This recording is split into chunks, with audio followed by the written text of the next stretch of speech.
ஹாய்ங்க, எல்லாரும் எப்படி இருக்கீங்க? இன்னைக்கு வந்து ஞாயிற்றுக்கிழமை. மணி காலையில் பார்த்தா 9 மணி ஆகுது. ஞாயிற்றுக்கிழமை எப்போதுமே கொஞ்சம் சாப்பாடு வந்து லேட்டு தான். இன்னைக்கு வந்து பூரி செய்ய போகிறோம். பூரியும் குருமாவும். பூரி வந்து கிட்டத்தட்ட ஒரு 4 மாதம் இருக்கும் செஞ்சு. தம்பி கேட்டுக்கிட்டே இருக்கான். சரி, நைட்டு கொண்டக்கடலை ஊற வச்சுருக்கேன். இது வந்து அப்படியே கொஞ்சம் உருளைக்கிழங்கு போட்டு குருமா மாதிரி வச்சுட்டு கொஞ்சமாக பூரி பனி டைம் அப்படிங்கிறனால எண்ணெய் பொருள் ரொம்ப சாப்பிடக்கூடாது. இருந்தாலும் எப்பயோ ஒரு டைம் சாப்பிட்லாம். என்ன பண்ணுறது? அப்புறம் டெய்லி இட்லி தோசை எல்லாமே இதே மாதிரியே இருக்குது. சரி, அதனால தான் கொஞ்சம் லேட்டாக ஆரம்பிக்கலாம் அப்படின்ட்டு. மணி 9 மணி ஆயிடுச்சு.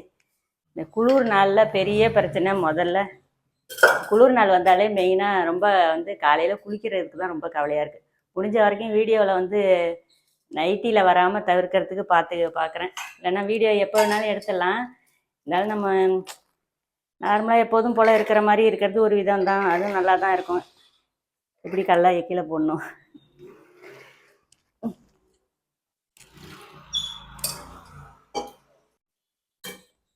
அப்புறம் இந்த மாதிரி கடல ஊற வச்ச தண்ணி, முட்டைக்கோஸை வேக வைக்கிற தண்ணி, மொச்சக்கொட்டை, பருப்பு கழுவுற தண்ணி, இதெல்லாம் சிங்கில் ஊற்றாமல் இருந்தோம்னா ஸ்மெல்லு வராமல் இருக்கும். ஏன்னா கிச்சன்லேயே இருக்கனால நமக்கு அதுலேயே ஊற்றினோம்னா வாடை வருது.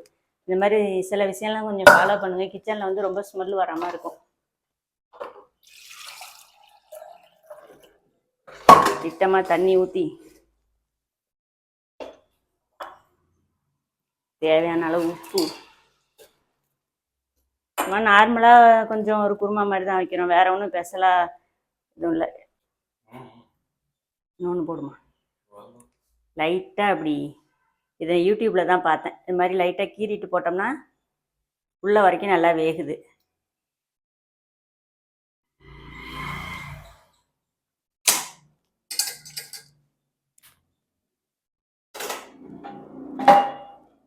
கடலையை வேக வச்சுட்டு அதுக்கப்புறம் பூரி மாவு பிசைஞ்சு வச்சோம்னா அதுக்குள்ளே கடலை வெந்துடும். தலையை கூட அவுக்குல உடனே குளிச்சுட்டு வந்தோடனே வேலை ஆரம்பிச்சாச்சு. துண்டில் கொஞ்சம் நேரம் தண்ணி இழுத்தாதான் தலை காயுது. உடனே தோட்டினோம்னா ஒரு அரை மணி நேரமாவது உட்காந்துருக்கணும்.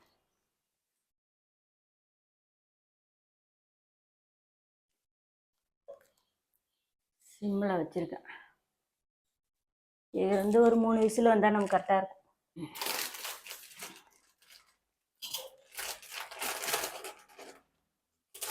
மாவு கோதுமை வாங்கி வச்சுருக்கேன். வெயிலியே தான் காணுமே. எங்கேருந்து காய வைக்கிறது, எப்போ அரைக்கிறதுனே தெரியல. மிளகா மல்லி இருக்குது, கோதுமை இருக்குது, வீட்டு சாம்பார் தூள். மிளகா மல்லி அரைக்கிறப்ப நான் வந்து என்னென்ன ஜாமான் போடுறேன்னு உங்களுக்கு அப்படியே ஷேர் பண்ணுறேன். மிளகாத்தூள் இது வந்து கடை மாவு தான் இன்றைக்கி. போதும். அப்புறமா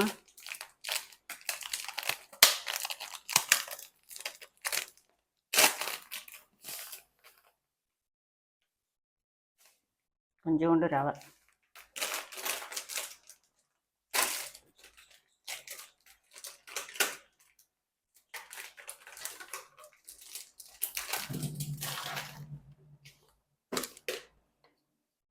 இதிலோண்டு ஜீனி.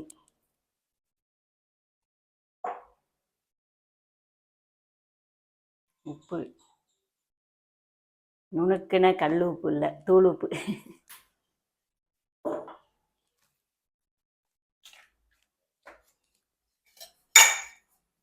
இங்கே கிட்ட காட்டு தம்பி.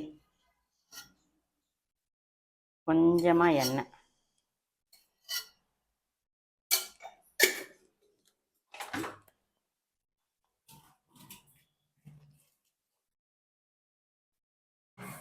எண்ணெய் உப்பு எல்லாம் ஒன்றா கலர்ற மாதிரி ஃபஸ்ட்டு கிளறிக்கிட்டு கொஞ்சம் கொஞ்சமாக தண்ணி ஊற்றி செய்ய வேண்டியதுதான்.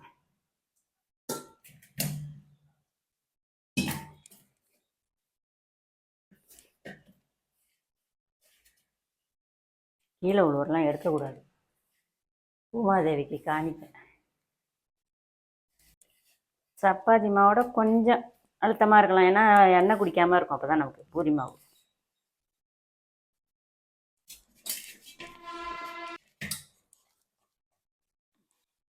மறுபடியும் கொஞ்சமாக எண்ணெயை ஊற்றி அப்படியே அமுக்கி வச்சுட்டேன்னா காயாது. உருண்டை பிடிக்கிறப்ப ஒரு நல்லா பிசைஞ்சிட்டு ஊற்றிக்கலாம். போதும் போதும் போதும். அடித்தாதான் சாஃப்டாக இருக்குது. அது அடிச்சு நேத்துறேன்டா.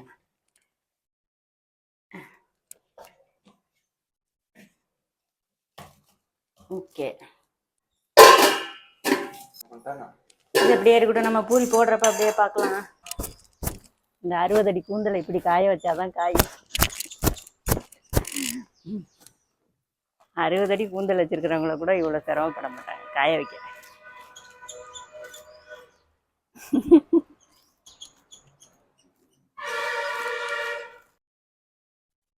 குருமா வைக்கிறதுக்கு நீங்கள் நம்ம மசாலா குருமா தான் வைக்க போகிறோம். அதுக்கு தேங்காய் அரைச்சிப்போம். குருமாவுக்கு வந்து கொத்தமல்லி இலை மட்டும் மிஸ்ஸிங். காலையில் தெருவுக்கு தான் வந்தார் ஒருத்தர், உருளைக்கிழங்கு வாங்கினேன். எங்கள் வீட்டில் தான் கடைக்கு போய் காயெல்லாம் வாங்கிட்டு வந்து கொடுப்பாங்க. இன்றைக்கி வாசலில் வந்துச்சு, சரி கடைக்கு போக லேட்டாகவும் நம்மளே வாங்கிக்கலான்னு வாங்கினேன். கொத்தமல்லி இலை முந்தா நாளே கொத்தமல்லி சட்னி அரைச்சி காலி பண்ணியாச்சு. வாசலில் வந்தவர்கிட்ட பொறுப்பாக கொத்தமல்லி இருக்குது, கருவேப்பிலை மட்டும் கொடுங்கன்னு வாங்கிட்டு வந்துட்டேன். இப்போ பார்த்தா குருமாவுக்கு கொத்தமல்லி இல்லை. இதுக்கு மேலே போய் வாங்கிட்டு வாங்கன்னு சொன்னால் அது அவ்வளோதான். சரி, கொத்தமல்லி இல்லாமல் மசாலா குருமா சாப்பிட்டா என்ன? நம்மளோட ஞாபக சக்தி அந்த ரேஞ்சில் இருக்குது. இங்கே காட்டு தம்பி.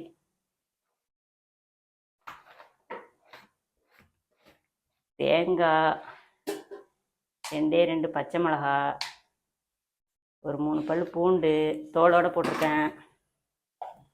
இதில் வந்து சோம்பு குருமாவுக்கு. அப்புறம்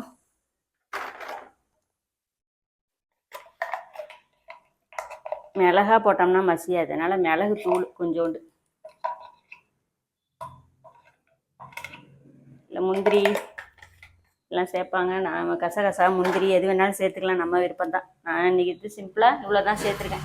கொஞ்சமாக தண்ணி ஊற்றி இதை அரைச்சி வச்சுக்கிட்டு அப்படியே குருமா வந்து தாளிக்க வேண்டியதான். கொண்டக்கல்லையும் வெந்துருச்சு, கொஞ்சமாக ப்ரெஷர் போகணும். அதுக்குள்ளே நம்ம இதை அரைச்சிட்டு வந்து வச்சுட்டு குருமா தாளிச்சிக்கலாம். ப்ரெஷர் இறங்கணுன்னு கடலையை பார்த்துக்கலாம்.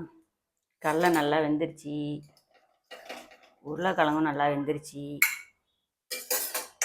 உருளைக்கிழங்க உரிச்சிக்கலாம். இந்த மாதிரி லைட்டாக கீறிட்டு போடும்போது நல்லா உள்ள வரைக்கும் நமக்கு வெந்திருக்கு. கொதிக்குது. சரி, ஆறட்டும். ஆறணுன்னு எடுத்துக்குவோம்.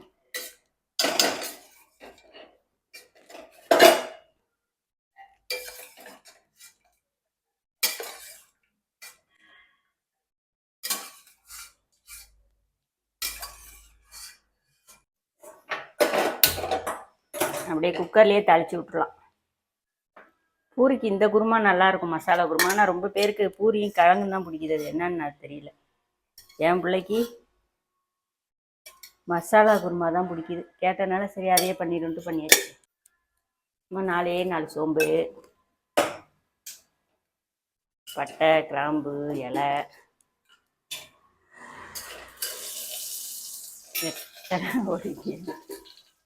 மசாலா குருமாவுக்கு ரொம்ப பேர் கருவேப்பிலை போட மாட்டேன்றாங்க. நானாக போடுவேன். இன்றைக்கி மல்லி தலையும் இல்லை, கருவேப்பிலை இல்லைன்னா சரியாக வராது.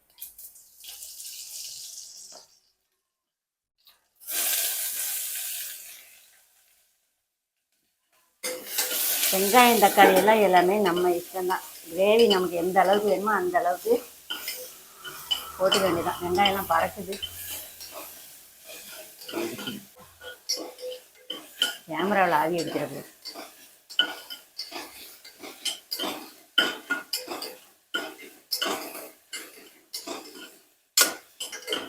கடகடன்னு வேலையாகும்னா கடகடன்னு எடுத்து போட்டு சமைக்கணும்.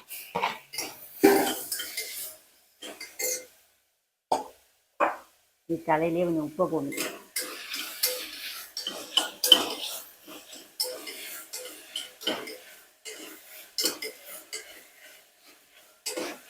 அப்படியே இது வதங்கிட்டு இருக்கும் போதே இந்த உருளைக்கிழங்கு உரிக்கணும்.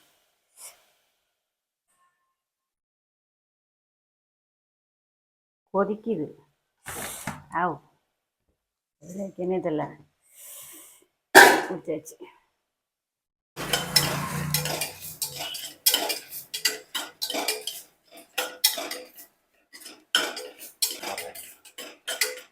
இப்போ நாம் என்ன பண்ணுறோம், கொஞ்சமாக மஞ்சத்தூள் போடுறோம். அடுத்ததாக 1 ஸ்பூன் மிளகாத்தூள் போடுறோம். பத்தாது, 1.5 ஸ்பூன் போடுறோம். கீழே கொட்டிடுச்சு. கொஞ்சமாக மல்லித்தூள் போடுறோம். அப்புறம் துக்குளோண்டு கறி மசாலா போடுறோம். இப்போ தேவையான அளவு உப்பை போட்டு அப்படியே 2 பெரட்டி இந்த உருளைக்கிழங்கு எடுத்து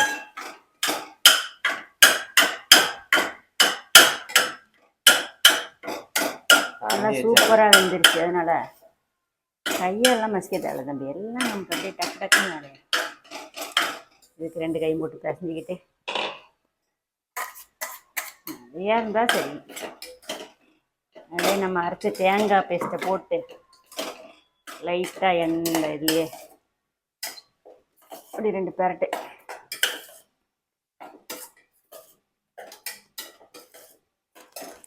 எடுத்து வச்சுருக்கிற கொண்டைக்கல்லையும் அடுப்பு எரியுதான்னு பார்த்துக்கிட்டியா? எரியுது.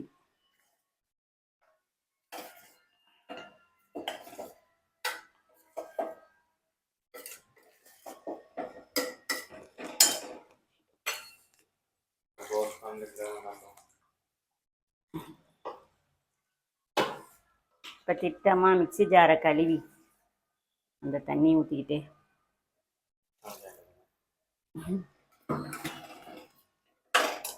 தேவையான அளவு தண்ணி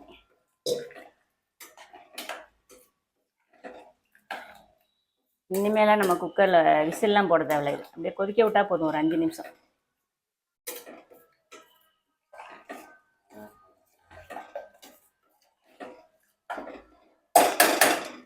உப்பு மட்டும் செக் பண்ணிப்போம்.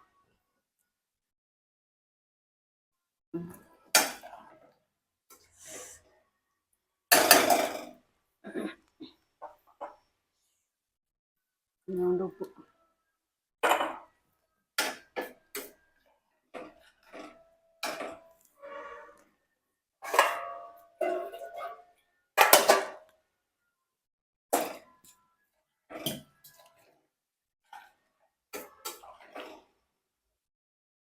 பூரிக்கு ரொம்ப தண்ணியாக இருக்கணும். கொதிச்சுன்னா இன்னும் திக்காயிடும். இது போதும் நமக்கு. இந்த அளவுக்கு வச்சுட்டு ஒரு 5 நிமிஷம் அப்படியே கொதிக்கட்டும். சும்மா தான் முடி வச்சுட்டு கொதிக்க விட்டா குருமா ரெடி. பூரிக்கு வந்து ஊற்றிக்கலாம்.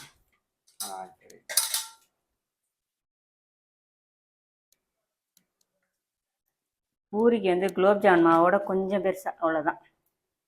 ஏன்னா அப்போ தான் நமக்கு கொஞ்சம் எண்ணெயில் வேலை முடியும்.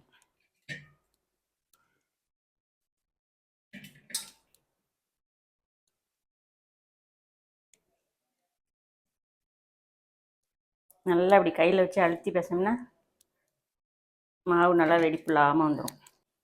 எண்ணெய் பொருள்லாம் அடிக்கடி சாப்பிட்ற பிரச்சனை இல்லை. அளவாக சாப்பிட்டா ஒன்றும் இல்லை. கடையில் போய் சாப்பிட்டா 2 பூரி சாப்பிடுவோம். ஆனால் வீட்டிலன்னா பாரு 5 6 எண்ணிக்கை இல்லாமல் போகும். அதனால தான் 4 மாதத்துக்கு ஒரு தடவை வீட்டில் செய்யணும். பிச்சு போட்டுட்டு அப்புறமா ஊற்றிக்கிறேன் மீதியை. யார் கை? அது ஒன்றும் பிரச்சனை இல்லை. 5 5 10 15 16 பூரி இருக்குது நமக்கு. 1/4 கிலோ மாவு கிட்ட போட்டிருப்பேன். 16 பூரி இருக்குது. ரைட்டு. குருமா ஒரு பக்கம். இந்தாட்டு தம்பி.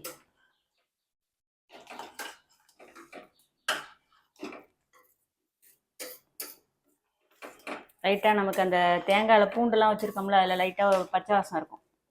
அதெல்லாம் போகிற அளவுக்கு அந்த சோம்பு பூண்டு இதெல்லாம் பச்சை வாசம் போகிற அளவுக்கு கொதி வர வரைக்கும் கொஞ்சம் தீயை கூட வச்சுட்டு இப்போ வந்து தீயை நல்லா குறைச்சி ஒரு 10 நிமிஷம் கொதிச்சின்னா குருமா அவ்வளோதான். சரி ரைட்டு. பூரி தேய்க்கிறது எல்லாருக்கும் தெரியும். பொரிக்கிறப்ப காட்டிப்போம். சரி ஆஃப். குருமா நமக்கு சூப்பராக ரெடி ஆயிடுச்சு. பூரிக்கிங்கனால தண்ணியாக இல்லாமல் கொஞ்சம் கெட்டியாக. Okay right. கொத்தமல்லி இல்லாத குருமா. எண்ணெய் கிட்ட போகாத. எண்ணெய் காஞ்சிருச்சு. என்ன போட்டு பார்க்குறது.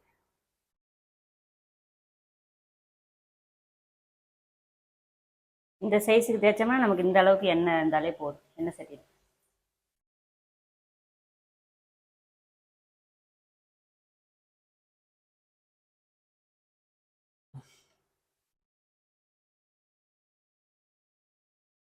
புஷ்ஷுன்னு ஒப்பிடிச்சா.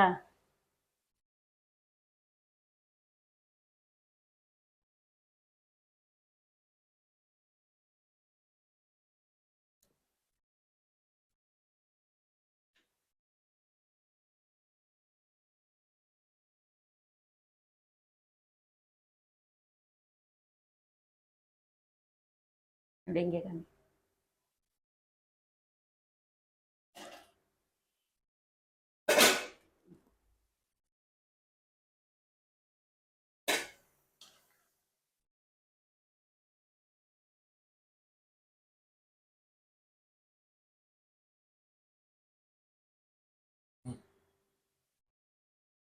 சொன்ன அளவில் மாவு பேசுங்க. நல்லா பூரிலாம் உப்பி வரத்துக்கு வேறு எதுவுமே சேர்க்க தேவையில்ல. வெள்ளையாக வேணால் வெள்ளையாக எடுத்துக்கலாம், நல்லா ப்ரௌனாக வேணால் ப்ரௌனாக செவர விட்டு எடுத்துக்க வேண்டியதுதான்.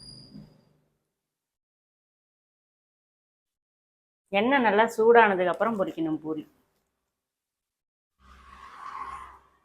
எண்ணெய் சரியாக காயிலனாலும் உங்களுக்கு வந்து பூரி வந்து உப்பி வராது.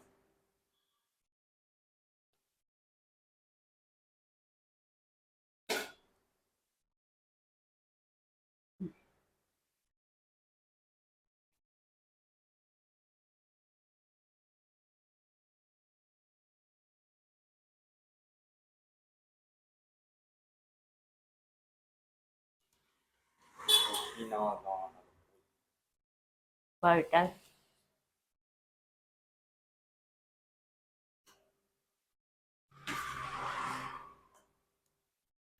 நான் ஒன்று பொரிச்சுக்குமா.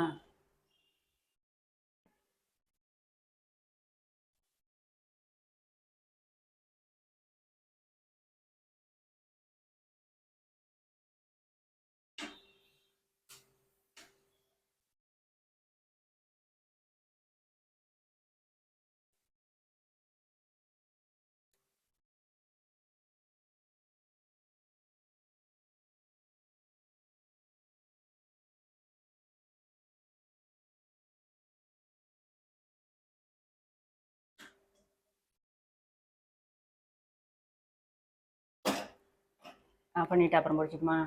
இந்த பூரிக்கு குருமா கிட்ட காமி. ஏன்